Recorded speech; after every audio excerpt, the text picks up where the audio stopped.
చేసుకుంటూ పోతామని చెప్పిన. నిన్న వచ్చి కాంగ్రెస్ పార్టీ గ్రాఫ్ తగ్గిందంట. అసలు 15 నెలల ఓనుకన్నా కనబడ్డావా? ఎర్రవల్లి నీ గ్రామస్తులు నీ ఫామ్ హౌస్ ఉన్న పక్క ఊరోనికి అపాయింట్మెంట్ ఇచ్చినావా?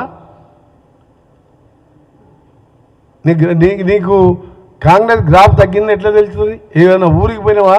ఏదైనా ఆర్టీసీ బస్ స్టాండ్ పోయి అక్క చెల్లెలను అడిగినావా? 2 లక్షల రుణమాఫీ తీసుకున్న రైతు దగ్గరికి పోయినావా?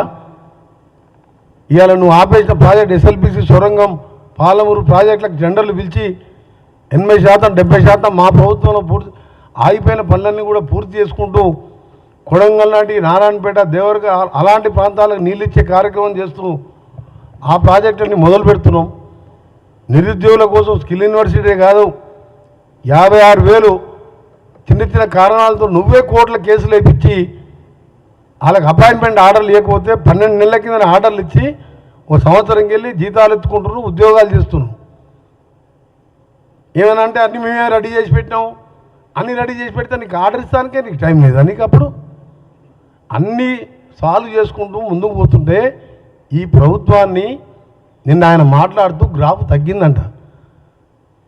గ్రాఫ్ తగ్గిందంటే ఏంది? ఇట్లా మర్డర్లు చేపించి ఇలాంటి హత్యా రాజకీయాలు చేపించుకుంటూ నీ కొడుకు నీ పేరు ఆ పేరు డైరెక్ట్ వాళ్ళ బిడ్డే చెప్తుంది కదా. చాలా అప్రూవ్ ఇంకేం కావాలి మీకు?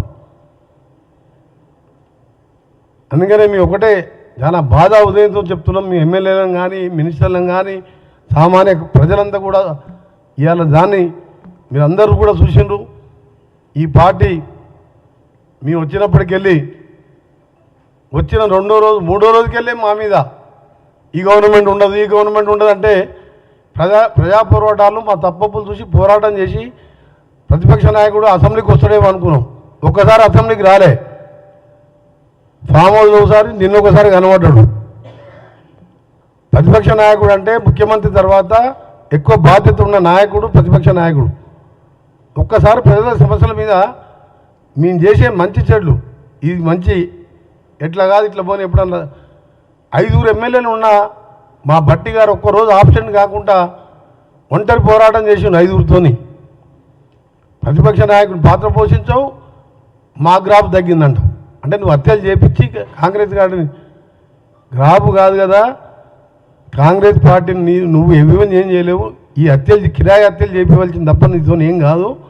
దీన్ని కూడా మేము సహించేయలేదు. ప్రజలందరూ కూడా గమనిస్తున్నారు. ఒకటే చెప్తున్నా మీకు, మళ్ళా వెంటనే మీ పార్టీ ఎక్స్ఎమ్మెల్యే అయిన గండ వెంకటరామనాయుడుతో పాటు మా ముఖ్యమంత్రి గారికి మేము కూడా కోరుతాం. మంత్రిగా ఉన్నా మా ముఖ్యమంత్రి గారిని కూడా దీన్ని వారు కూడా సీరియస్గా తీసుకుంటారు. ఎందుకంటే ఎట్టి పరిస్థితుల ఆ రోజు కలెక్టర్ మీద దాడి చేసిన కేసులో కూడా ఏ విధంగా జరిగిందో ఎన్నిసార్లు ఫోన్ మాట్లాడుకుండ్రు. ఎట్టి పరిస్థితులు వదిలిపెట్టే ప్రసక్తి లేదు. ప్రభుత్వం చాలా స్ట్రిక్ట్గా వ్యవహరిస్తుంది. మళ్ళా కూడా రిక్వెస్ట్ చేస్తున్నాం సిబిసిఐడి ఎంక్వైరీ చేసి ఇంటెలిజెన్స్ అంటే కిరాయి హత్యలతోని ఈరోజు పార్టీ ఆఫీసులో పార్టీ మీటింగ్ పెట్టి సంవత్సరం అంట ఆయన సిల్వర్ జూబ్లీ సెలబ్రేషను సంవత్సరం చేసుకుంటాడంట. మీరు చూసింది అసన్న సిల్వర్ జూబ్లీ సెలబ్రేషన్ సంవత్సరం చేసుకుంటానికి నువ్వు ఏం ఘనకార్యం చేసినావు?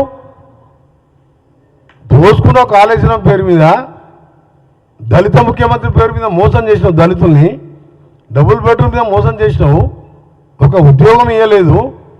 వామన్రావు భార్యాభర్త లాంటి వాళ్ళని అమ్మి ఎదురు తిరిగితే చంపేపించినావు నీ ఎమ్మెల్యేలతోని. ఇవాళ నీ ఎక్స్ఎమ్మెల్యేలతో ఇవాళ మళ్ళా ఈరోజు రాజలింగమూర్తిని పుట్టలు పెట్టుకున్నావు. చాలా సీరియస్గా చెప్తున్నాం. హత్యా రాజకీయాలు మానుకోండి. రాజకీయాల్లో హింసకు తావులేదు. మీరు ఇంకా ఏదో ఎలక్షన్లు వచ్చేసినట్టు ఆయన ముఖ్యమంత్రి అయినట్టే ఫీల్ అవుతుంది. ఇంకా 4 ఏళ్ళు ఉన్నాయి. నువ్వు 6 నెలల తర్వాత ఓడిపోయిన తర్వాత 6 నెలలు ఫామ్ హౌస్లో పండుకొని పార్లమెంట్ ఎన్నికల్లో మొత్తం తిరిగినావు కదా, ఊరు తిరిగినావు కదా. మరి ఎందుకు 16 సీట్లలో గుండు 0 వచ్చింది నీకు? నీ గజ్వేల్లో కూడా మైనస్ వచ్చింది కదా. నీ కొడుకున్న సిరిసిల్ల కూడా 6,000 మైనస్ వచ్చింది కదా. సిద్దిపేటలో కూడా ఆడికాడికే వచ్చినాయి ఓట్లు ఈక్వల్గా. ఎంక్వైరీ చేయాలి. సిబిసిఐడి ఎంక్వైరీతో పాటు 24 అవర్స్లోనే క్లియర్గా నిందితులని వాళ్ళ భార్యనే అందరి ప్రజల ముందర వేలాది మంది సమక్షంలో చెప్పింది కాబట్టి ఇమీడియట్గా అరెస్ట్ చేయాలని మా డిమాండ్తో పాటు కేసీఆర్కి చెప్తున్నాం. నువ్వు చరిత్ర ఈనుగా మిగిలిపోతావు.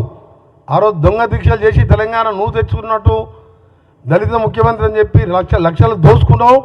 ఇవాళ అమాయకులైన దోపిడి ఎదిరించి కోర్టులో కొడుతున్న వాళ్ళని మర్డర్ చేపిస్తున్నావు. దీనికి తప్పకుండా దేవుడు ఉన్నాడు, పైన ప్రజలు ఉన్నారు. ఇలాంటి మానుకోమని చెప్పి మీ స్వచ్ఛందంగా మీ ఎక్స్ఎమ్మెల్యేని సరెండర్ కమ్మని, దాంతోపాటు మా ముఖ్యమంత్రి గారిని కూడా కలుస్తాం. మా ముఖ్యమంత్రి గారు ఆల్రెడీ దీన్ని ఇంటెలిజెన్స్ కానీ పోలీసు వాళ్ళు చట్టం దాని పని దాన్ని చేసుకుంటుంది. ఇవాళ మేము డిమాండ్ చేసేది ఒకటి కాదు, 2 కాదు, కలెక్టర్నే ఏకంగా కలెక్టర్ని కూడా మర్డర్ చేయడానికి పోయినారు మీరు. కేసీఆర్ మీద కేసు ఇస్తే వాడిని చంపేసిండ్రు రాజలింగమూర్తిని. అంటే ఏం చేద్దాం అనుకుంటారు మీరు తెలంగాణని? తప్పకుండా కఠినమైన చర్యలు తీసుకొని ఎంత పెద్దవారు ఉన్నా సరే శిక్షిస్తాం. మీరు రేపు పొద్దున ముఖ్యమంత్రి గారు కూడా దీన్ని ఇప్పటికే డీటెయిల్గా ఎంక్వైరీ, రాత్రికి వెళ్ళి ఎంక్వైరీ కూడా నడుస్తుంది. ఇప్పుడు వాళ్ళ భార్య బిడ్డ వాంగ్మూలం కూడా ఇచ్చింది కాబట్టి దోషులను వెంటనే అరెస్ట్ చేసి కఠినంగా ఫాస్ట్ ట్రాక్ కోర్టుపై శిక్ష పడేలా చేయాలని మా డిమాండ్. దాంతోపాటు ఈ దోపిడీలో కూడా వీళ్ళు జైలు పోవడం ఖాయమని చెప్పి మరొకసారి మీ ద్వారా తెలియజేస్తూ, తెలంగాణలో అలాగే రాజకీయాల్లో హింసకు తావులేదు. మీరు దమ్ముంటే మీరు చేసిన పనులు చెప్పుకోండి. మేము 15 నెలల్లో చేసిన పనులు చెప్తున్నాం. చేయబోయే 45 నెలల్లో చేయబోయే పనులు చూసి ఎవరికి